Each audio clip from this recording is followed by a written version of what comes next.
Thank you. It's now my pleasure to introduce to you LaRisha Porter, who you may recognise from our In My Family campaign. As we know, cardiomyopathy affects people of all ages, from the very young to older people. After experiencing breathlessness, loss of appetite and other symptoms, LaRisha was diagnosed with dilated cardiomyopathy. Since her diagnosis last year, she's not only encouraged her family to be tested, she's made it her business to promote public awareness of cardiomyopathy and has become a loyal advocate for the services provided by Cardiomyopathy UK. Please give LaRisha a warm welcome.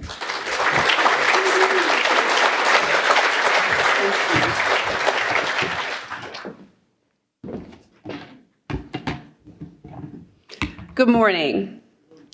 It is such an honor and a privilege to be given the opportunity to deliver the keynote presentation for the first in-person conference since the start of the pandemic. From the sound of my voice, I'm sure many of you may be wondering how this Southern American woman ended up here on stage today. Well, if you will indulge me for a few minutes, I would like to share my story with you. I was born and raised in South Carolina, but I moved to England in 2003 to teach French. Up until 2021, I led an extremely active life with a demanding job that I loved as an assistant head teacher at a school in Birmingham. I traveled abroad and around the country quite often. I ran 7K and hula hooped at least 5 days a week, and I was proud of the fact that I could make my body do anything I wanted it to do in terms of diet and exercise. I raised my nephew from the age of 3 and was looking forward to helping him transition into his next stage of life at university. Overall, I felt I knew my purpose in life, what I wanted for my future, and I had confidence for days. Now, I do recognize this confidence is due to the American in me. However, things started to change in March 2021. I needed an extra pillow to sleep, and my running and hula hooping endurance began to decline. By June, I started to have heart palpitations. Walking upstairs left me breathless. I was using 3 pillows just to sleep somewhat comfortably. And additionally, I started to bloat, and I couldn't seem to shift the weight no matter how carefully I counted my calories. By the end of that month, I presented to A&E with breathing difficulties and extreme heart palpitations. Like many of you in the room who went to hospital with the same symptoms prior to diagnosis, I was told I was having a panic attack. As I had never had any type of anxiety or panic attacks before, I just mentally shrugged it off and tried to forget about it. I flew back home to South Carolina in that July, but a week before flying back to England at the end of August, I took an extremely rapid turn downhill. I couldn't run at all. Walking from room to room seemed like a marathon. I wasn't able to hold down much food or drink. My heart was in constant palpitations. I was unable to lie down at all, and I had swollen up like a balloon.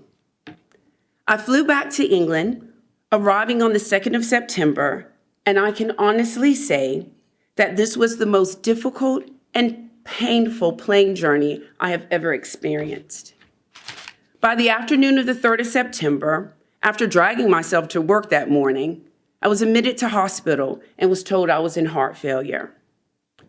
After a few days of tests and procedures, I was informed that unless I had emergency open heart surgery, they didn't think I would survive another 2 to 3 weeks. I immediately went into, okay, let's do it mode. Crack me open, fix my heart, stitch me back up, and in 6 months, I'm gonna be right as rain. I was transferred hospitals and I was ready for my op. However, 18 hours before surgery, it was canceled. I was told by one of the surgeons that my injection fracture was only 10% and I wouldn't survive the surgery. But not to worry, as my case had gone to all of the cardiologists in the hospital and they would come up with a plan of action. After 2 very long days, on the 16th of September, a doctor comes to my bedside. After some pleasantries, he told me I had dilated cardiomyopathy. Now, my first reaction was, cardio who? I couldn't even pronounce the word, much less get my head around what was happening to me or what this condition was. I did myself no favors by going on Dr. Google. Talk about grim reading. I thought to myself, well, LaRisha, that's it. Your life is over, and you're not going to be alive much longer. All of your hopes and dreams are over, and your body isn't fit for purpose. In a few words, I was a mess. After crying for a few hours under the covers of my hospital bed, I decided to put the internet to good use and look for support groups. But in all honesty, I wasn't in the frame of mind to put anything into action. I was discharged from hospital at the end of the month with more medication than I can get my head around. And I can say, without any hesitation, I was lost. Although the medical care I received was second to none, I felt hopeless, shattered to a million pieces, alone, and afraid. By mid-October, after a few weeks of mothering around the house, still in shell shock, I decided to search for that cardiomyopathy group again with that red banner. At least by now I could say the word cardiomyopathy.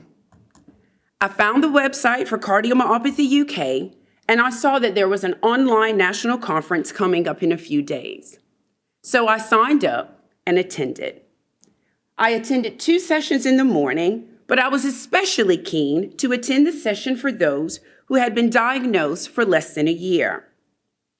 Julie Taylor hosted that session, and she gave me one of the biggest gifts of hope.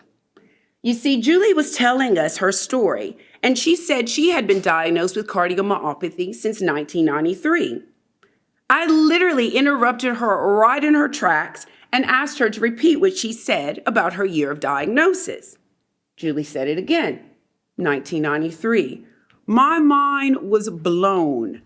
Now, as my friends can tell you, I am absolutely no mathematician, but I know that's certainly much longer than the prognosis I had read online, and she looked really good. So now I'm hanging on to her every single word. At the same time, I'm looking at the faces online, and I see none of us look like the stereotypical heart failure patient that even I had previously bought into prior to my diagnosis. At the end of the session, Julie invited us to join the Friday Coffee and Chat online peer support group. The following day I joined, and I attended the Coffee and Chat on that Friday, and immediately I knew I was home. I'd found my people, my tribe. There was even a guy from Canada, America's friendly neighbor to the north. What I've come to know as fact is that each person in this group has played a part in saving my mental life and have become my friends. I had the expertise of those who had been living with the disease. There is something so powerful about being able to speak with people who know exactly what you are going through and can give you advice, guidance, and support based on their lived experiences. Besides that, CNC, as we affectionately call it, is a blast. Yes, there are definitely conversations and discussions about cardiomyopathy, our medications and side effects, appointments and waiting lists. But don't be surprised if you join mid-session and there are conversations about serial killers, train spotting, jokes with forgotten punchlines, weather and politics in Canada versus the UK versus the States, our pets, and if the stars align, a song or two from Ian as he plays on his guitar.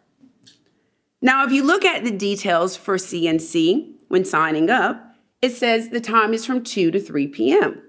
However, what it doesn't say is that there is CNC after hours. We can have epic sessions that don't end until 7 or 8 p.m. These are the ones I love, because this is when we set the world to rights or just chat absolute foolishness. There is a certain comfort in having a space where you don't have to explain why you feel the way you do, because everyone gets it. We've all been there. In addition to the online peer support group, there is the CNC Facebook Messenger group.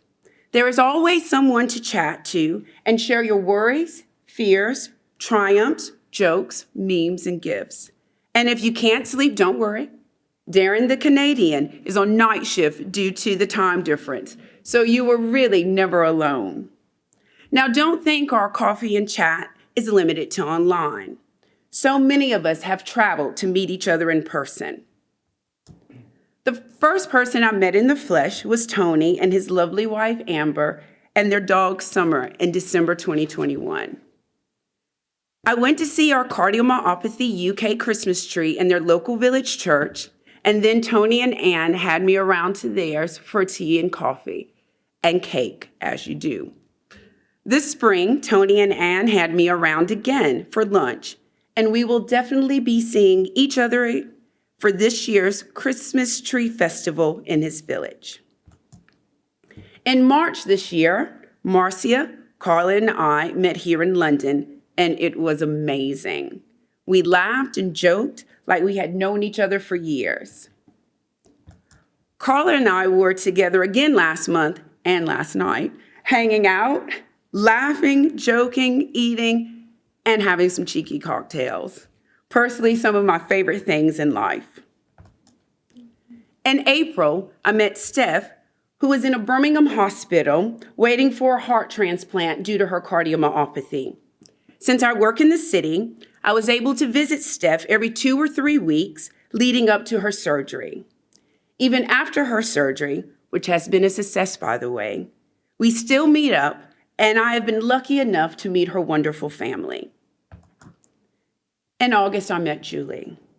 There she was, in the flesh, the person who first gave me hope and inspiration. I was brought to tears, literally all over my cake. But don't worry, I still ate that cake. This morning, I've met Tracy, Belinda, and Ian, and I could not be happier.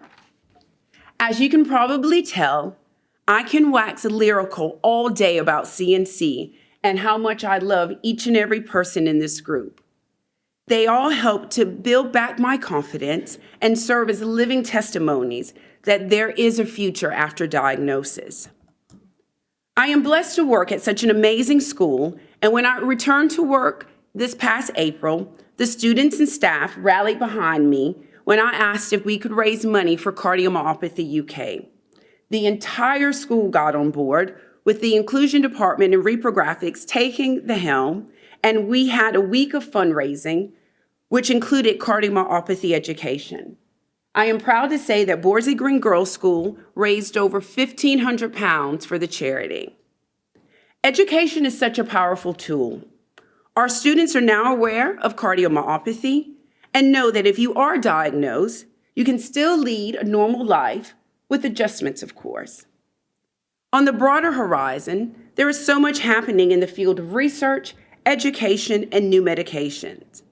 Cardiomyopathy UK's social media campaigns and radio presentations have helped reach a larger audience to educate the public so they know what to look out for when it comes to symptoms and signs of cardiomyopathy and what to do if they need help.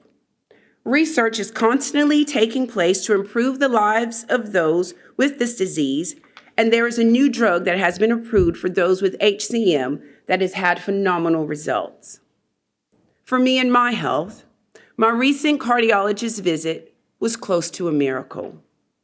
In less than a year, my injection fracture is now 50 to 55%. I have no symptoms. My heart is back to normal size with no leakage on the right and very minimum leakage on the left. I've been given an excellent prognosis of life, and I have started running again. Additionally, I have recently been promoted as deputy head teacher at another school in Birmingham, starting in January 2023. So as I close, I can honestly say that it is beyond fabulous that we are all together again. And the future is brighter because of all of the hard work, support, dedication, and efforts of everyone involved with Cardiomyopathy UK. Thank you.